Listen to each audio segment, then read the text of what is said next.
In the next 48 hours, game developer Monolith and parent company Warner Brothers Interactive Entertainment hope to gain new insight into a top-secret, unannounced console-based MOBA game that is entering the final stages of development. They've invited 8 of North America's top professional MOBA players to their Seattle studios to take part in an unprecedented experiment, one that could play a critical role in the success of their game, Guardians of Middle-earth.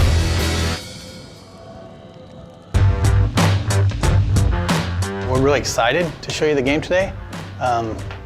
We've been working on this for a while now and been holding back, so you're kind of the first public to be able to see it who are actual hardcore gamers or MOBA players. So we're really excited about that. Before the developers can start collecting feedback, they need to get the pro players up to speed on the game's mechanics and key systems. A couple things we wanted to do was make the matches faster.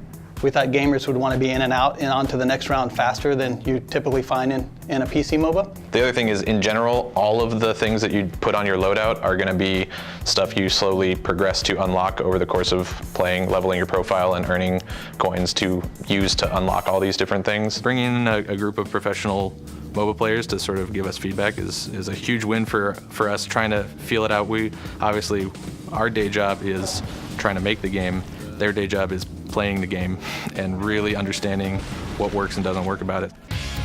So like Gandalf, for example, is like a really good beginner guy because he does a lot of AoEs. So one thing we'll probably do, I think we've talked about it at least, is like mark guys, whether they're sort of beginner or like medium or hard guys to play. We really hope to make Guardians of Middle-earth a more fast-paced game since it's on the console. We know that console gamers usually want to jump into a round, finish the round, win or lose, and then start a new game. So we really wanted the matches to be short and action-packed. As we really nail down exactly all the features in the game, finish all the feature work, we're going to be able to incorporate some of this feedback. And I think also just the perspectives and information that we've gotten from these guys will really help us, in this finishing phase to decide what to focus on and what not to. The goal from the beginning was to make sure that this thing actually satisfies the most hardcore play. And then priority 2 is, okay, now make it the easiest ramp on as possible for new people. Our cause is just. Guardians of Middle-earth, I think, is a great entry point for new MOBA players because it's got the accessible sort of console controls, immediate interaction with your character kind of feel. It's a little bit simpler and faster paced, so you can kind of jump in and get more revs on it without having to learn quite as much about the structures around the culture in the PC space right now.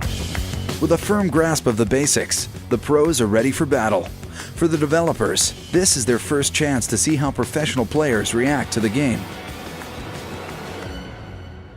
Right over, right there. What does that mean? So you leveled up, so hold it down. I was never going straight for professional gaming. When I started, it was just a passion. I really liked playing competitively, and I just liked trying to win.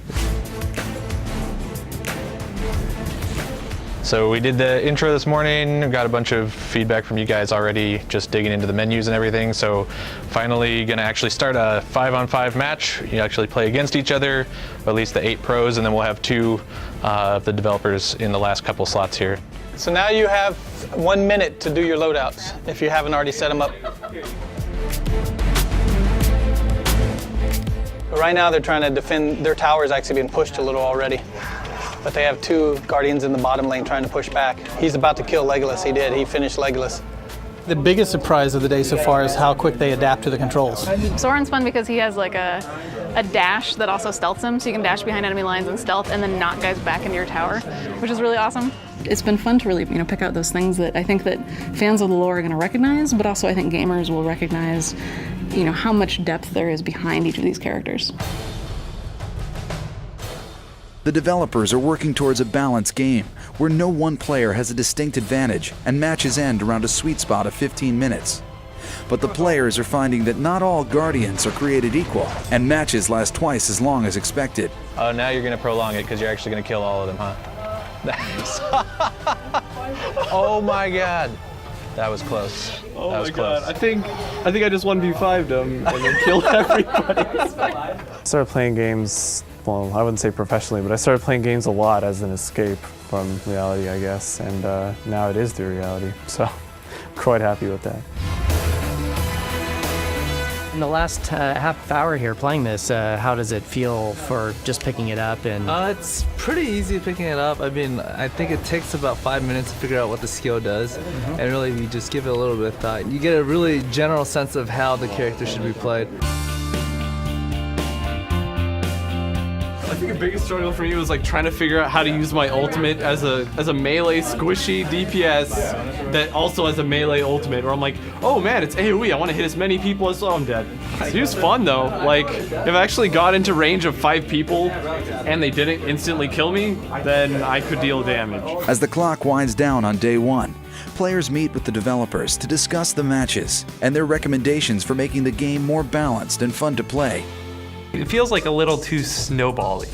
You know what I mean? one of our major issues in the game right now is snowballing experience levels, where one team will get ahead in experience levels compared to the other team, and it's a very hard pull to try to get the other team back again, to make a shift back if their player skill dominates over the other team. If the team drags it out until level 14, everybody would be at their maximum potential, and it's really just going to come down to who is going to fight better, who's going to perform better in a team fight environment. Essentially, at some point in time, you can't end the game because the soldiers aren't killing towers quickly enough, and people are just wiping the waves, and that kind of stagnates the game as well. While the players are treated to a team dinner, a dedicated group of developers stays behind to work into the night, implementing the players' suggestions. The team at Monolith only has one chance to impress the pro gamers with a fast turnaround. As the game's delivery deadline looms, the players will have one more day to play Guardians of Middle-earth, test the changes, and offer a final assessment. Coming up in part 2. Right now we got the guys back in this morning. Last night they gave us some good feedback. We made some changes. They're playing a new build now. I look forward to seeing the differences in what you find just overall in the game.